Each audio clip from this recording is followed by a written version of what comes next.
ದೆಹಲಿಗೆ ಹೋಗಿ ಬಂದ ಮೇಲೂ ಸೋಮಣ್ಣ ಸಿಟ್ಟು ತಣ್ಣಗಾಗಿಲ್ಲ. ಒಂದ್ ಕಡೆ ವಿಜಯೇಂದ್ರ ಗುಡುಕ್ತಾ ಇದ್ರೆ ಇನ್ನೊಂದ್ ಕಡೆ ಸೋಮಣ್ಣ ಸಿಟ್ಟು ಹೊರ ಹಾಕ್ತಿದ್ದಾರೆ. ಇಬ್ಬರ ಜಗಳದಲ್ಲಿ ಬಿಜೆಪಿಗೆ ಆಗ್ತಾ ಇರುವ ಹೊಡೆತ ಅಷ್ಟಿಷ್ಟಲ್ಲ.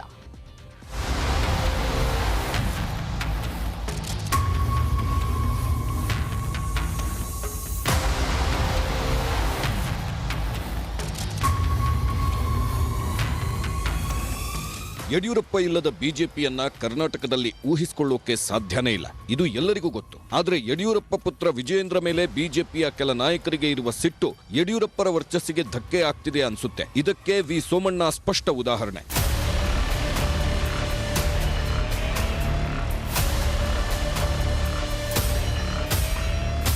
ಸೋಮಣ್ಣ ಸಿಟ್ಟು ನಂಬರ್ 1.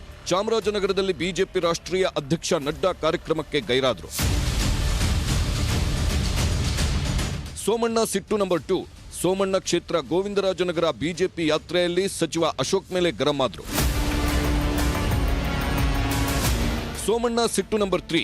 ಬಿಜೆಪಿ ಕಾರ್ಯಕ್ರಮಗಳಿಂದ ದೂರವಿದ್ದ ಸೋಮಣ್ಣ ಪ್ರಧಾನಿ ಮೋದಿ ಬಂದಾಗ ತಣ್ಣಗಿದ್ರು. ಆಮೇಲೆ ನನಗೆ ಎಂಎಲ್ಎ ಆಗಬೇಕು ಅನ್ನೋ ತೆವಲಿಲ್ಲ ಅಂತ ಗುಡುಗಿದ್ರು. ನನ್ನ ರಾಜಕಾರಣ ಇನ್ನು ಮುಂದೆ ಯಾವ ರೀತಿ ಮಾಡಬೇಕು ಅನ್ನೋದು ನನಗೂ ಗೊತ್ತಿದೆ. ನಾನು ಎಮ್.ಎಲ್.ಎ. ಆಗ್ಬೇಕಂತ ತೇವಲಿಲ್ಲ ನನಗೆ ಇವಾಗ. ಒಬ್ಬ ಒಳ್ಳೆ ಕೆಲಸಗಾರನ್ನ ನೀವೆಲ್ಲ ತಗೊಂಡು ಬಂದು ಏನೂ ಮಾಡದೆ ಹೋದ್ರ ಜೊತೆ ಹೋಲಿಕೆ ಮಾಡಿ ತುಳಿಬೇಡ್ರಪ್ಪ, ಅಲ್ಲಿ ಕೈ ಮುಗಿ. ಸೋಮಣ್ಣ ಸಿಟ್ಟು ನಂಬರ್ 4. ವಿ ಸೋಮಣ್ಣ ಯಡಿಯೂರಪ್ಪ ಪುತ್ರನ ಮೇಲಿದ್ದ ಸಿಟ್ಟನ್ನ ನೇರವಾಗಿ ಹೇಳಲಿಲ್ಲ. ಆದರೆ ಅದೇ ದಿನ ಅವರ ಮಗ ಅರುಣ್ ಹೊರ ಹಾಕಿದ್ರು. ಈಗ ಅಷ್ಟೆಲ್ಲ ಗೆಲ್ಲಿಸ್ಕೊಂಬಂದಿರೋರಿಗೆ ನೀವು ಅವರು ಪಕ್ಷದ ಕೆಲಸ ಮಾಡಿದ್ದಾರೆ, ಪಕ್ಷ ಏನು ಕೊಟ್ಟಿದ್ದಾರೆ ಅಷ್ಟೇ ಕೆಲಸ ಮಾಡಿದ್ದಾರೆ ಅಂತ ಎಲ್ಲೋ ಒಂದು ಕಡೆ ಪಕ್ಷದ ಕೆಲಸ ಅಂತೀರಾ.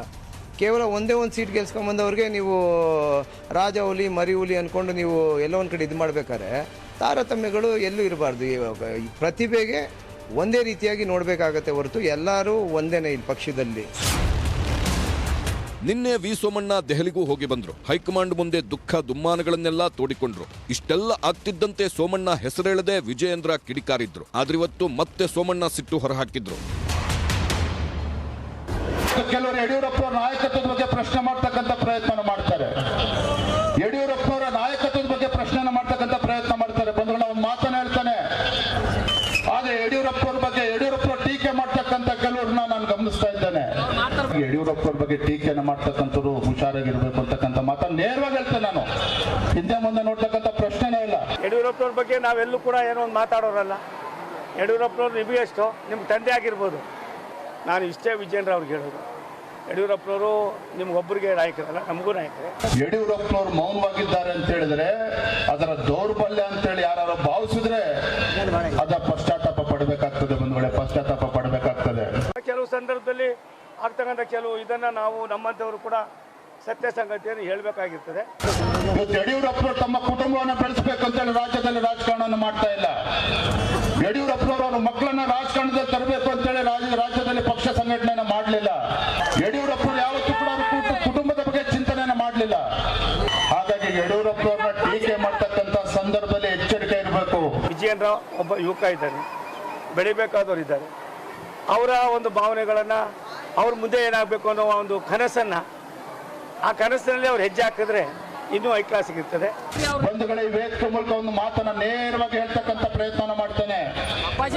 ಯಡಿಯೂರಪ್ಪನವರು ಸುಮ್ಮನಿದ್ದಾರೆ ಅಂತ ಹೇಳಿದ್ರೆ ಅದವ್ರ ವೀಕ್ನೆಸ್ ಅಂತ ಹೇಳ್ಕೊಂಡು ತಪ್ಪಾಗ್ತದೆ. ಯಡಿಯೂರಪ್ಪನವ್ರ ಹೋರಾಟನ 100 ಜನ್ಮ ಎತ್ತಿದ್ರು ನಾವು ಯಾರು ಮಾಡೋಕ್ಕಾಗೋದಿಲ್ಲ. ಹಾಗಾಗಿ ಯಡಿಯೂರಪ್ಪನವ್ರನ್ನ ಯಾರು ಕೂಡ ಮೌನವಾಗಿದ್ದಾರೆ, ಮತ್ತೊಂದಿದ್ದಾರೆ ಅಂತ ಏನೇನಿಲ್ಲ. ದಯಮಾಡಿ ಯಡಿಯೂರಪ್ಪನವ್ರು ಯಾರು ಸಾಟಿದ್ರೆ ಯಡಿಯೂರಪ್ಪನವರೇ, ಸೋಮಣ್ಣವ್ರಿಗೆ ಯಾರು ಸಾಟಿ ಸೋಮಣ್ಣೆ. ಹಾಗಾಗಿ ಅದಕ್ಕೆ ಬೇರೆ ಬೇರೆ ವಿಶ್ಲೇಷಣೆಗಳ ಅವಶ್ಯಕತೆ ಇಲ್ಲ. ನಾವೆಲ್ಲ ಒಟ್ಟಾಗಿ ಹೋಗ್ಬೇಕಾಗಿದೆ. ಸೋಮಣ್ಣ ಸಿಟ್ಟಿನ ಬಗ್ಗೆ ನಿನ್ನೆ ಏನೂ ಮಾತಾಡಲ್ಲ ಅಂದಿದ್ದ ಸಿಎಂ ಬೊಮ್ಮಾಯಿ ಇವತ್ತು ಸೋಮಣ್ಣ ದೊಡ್ಡ ಲೀಡರ್ ಅಂದ್ರು. ಸೋಮಣ್ಣಗೆ ಯಾವುದೇ ಅಸಮಾಧಾನ ಇಲ್ಲ, ದೆಹಲಿಯಲ್ಲಿ ಅವರನ್ನ ಕರೆಸಿ ಮಾತಾಡಿದ್ದಾರೆ ಅಂತ ಯಡಿಯೂರಪ್ಪನೂ ಕೂಲಾದ್ರು. ಏನು ಭಿನ್ನಾಭಿಪ್ರಾಯ ಏನಿಲ್ಲ ಅವರಲ್ಲಿ. ಇಲ್ಲ ದಿಲ್ಲಿಗೆ ಹೋಗಿದ್ದವ್ರು ಬೇರೆ ಕಾರಣ, ಆದರೆ ಭಿನ್ನಾಭಿಪ್ರಾಯ ಏನಿಲ್ಲ. ಯಡಿಯೂರಪ್ಪ ಜೊತೆಗೆ ಯಾರ್ದು ಭಿನ್ನಾಭಿಪ್ರಾಯ ಇಲ್ಲ. ಇದೊಂದು ತಿಳ್ಕೊಂಡ್ಬಿಡಿ. ಅವ್ರು ಹೇಳಿದ್ರು ನನ್ನ ತಂದೆ ಮಗನ ಸಂಬಂಧ ಇದೆ ಅಂತ. ಅವರು ತಂದೆ ಸ್ಥಾನದಲ್ಲಿದ್ದಾರೆ. ಕೆಲವೊಮ್ಮೆ ಸಂದರ್ಭದಲ್ಲಿ ಕೆಲವು ವಿಚಾರಗಳಲ್ಲಿ ನಮ್ಮನ್ನು ಕೇಳಬೇಕು ಮಾಡಬೇಕು ಅನ್ನುವಂಥ ಆಸೆಗಳಿರ್ತದೆ. ಅಷ್ಟು ಬಿಟ್ಟರೆ ಯಡಿಯೂರಪ್ಪನವರು ಎಲ್ಲರಿಗಿಂತ ಎತ್ತರದ ಲೀಡರು, ತಂದೆ ಸಮಾನ. ನಮ್ಮನ್ನೆಲ್ಲ ಮಕ್ಕಳ ಥರನೇ ಬೆಳೆಸಿರೋದು, ನೋಡಿರೋದು. ಅವರು ಕರೆಸಿ ಮಾತನಾಡಿದ್ದಾರೆ, ಎಲ್ಲ ಸರಿ ಹೋಗುತ್ತೆ, ಯಾವುದೇ ಗೊಂದಲ ಇಲ್ಲ. ಏನ್ ನಾವ್ಯಾರು ಇದುವರೆಗೂ ಅವ್ರನ್ನ ಭೇಟಿ ಮಾಡಿದ್ರೆ 3 ತಿಂಗಳಾಯ್ತು. ಯಾರನ್ನು ಕಡೆಗಣನೆ ಮಾಡೋ ಪ್ರಶ್ನೆ ಇಲ್ಲ. ಎಲ್ಲರೂ ಪಕ್ಷಕ್ಕೆ ಕೆಲಸ ಮಾಡಬೇಕು. ವಿಜಯೇಂದ್ರನು ಕೆಲಸ ಮಾಡ್ತಾ ಇದ್ದಾರೆ, ಸೋಮಣ್ಣನು ಕೆಲಸ ಮಾಡ್ತಿದ್ದಾರೆ. ಉಳಿದವರು ಮಾಡಿ ಪಕ್ಷವನ್ನು ಅಧಿಕಾರಕ್ಕೆ ತರಬೇಕು. 1 ಪಾಯಿಂಟ್ ಪ್ರೋಗ್ರಾಮ್ ನಮ್ಮದು. ಬೇರೆ ಬೇರೆ ವಿಷಯಗಳ ಬಗ್ಗೆ ನಾವು ತಲೆ ಕೆಡಿಸ್ಕೊಳ್ಳೋಕೆ ಹೋಗೋದಿಲ್ಲ. ಎಲೆಕ್ಷನ್ ಟೈಮ್ನಲ್ಲಿ ಬೇಡಿಕೆಗಳನ್ನ ಬಿಜೆಪಿ ಈಡೇರಿಸಬೇಕು ಅಂತ ಸೋಮಣ್ಣ ಷರತ್ತುಗಳನ್ನ ಮನವಿ ರೂಪದಲ್ಲಿ ಕೊಟ್ಟು ಬಂದಿದ್ದಾರೆ. ಆದ್ರೆ ಸೋಮಣ್ಣ ಬೇಡಿಕೆಗಳೆಲ್ಲ ಈಡೇರುತ್ತಾ ಗೊತ್ತಿಲ್ಲ. ಆದ್ರೆ ಒಳಬೇಗುದಿ ಒಳಗೊಳಗೆ ಕುದಿಯುತ್ತಿರುವುದಂತೂ ಸತ್ಯ.